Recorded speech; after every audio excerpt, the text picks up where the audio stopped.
बैठकीमध्ये पूर्णपणाने निर्णय झालेले नाही आहेत, परंतु नांदेडची जागा ही राष्ट्रवादीला मिळाली पाहिजे ही मागणी आहे। तिन्ही पक्षाचे नेते बसतायत, बैठकी सुरू आहे, त्याच्यामधनं मार्ग निघेल। भारतीय जनता पक्षानं किती लढायचा, राष्ट्रवादीने किती लढायचा आणि सेनेनं किती लढायचा हा निर्णय होईल आणि कुठली जागा कोणाला सुटल्याच्या नंतरचा तो विषय आहे। आज वर्तमानपत्रांमध्ये काही बातम्या छापून आलेल्या आहेत की नांदेडची जागा जी आहे महायुतीमध्ये भाजपाला सुटलेली आहे।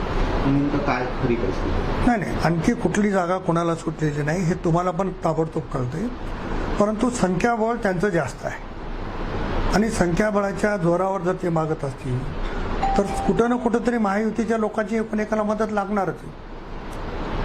आज आमचं नांदेडमध्ये आम्ही दुसऱ्या क्रमांकावर असू तर कुठेतरी एका क्रमांकावर असणारच ना, तर किती त्यांना गरज आहे हे समीकरण महायुतीचं होईल, त्याच्यावर निर्णय होईल।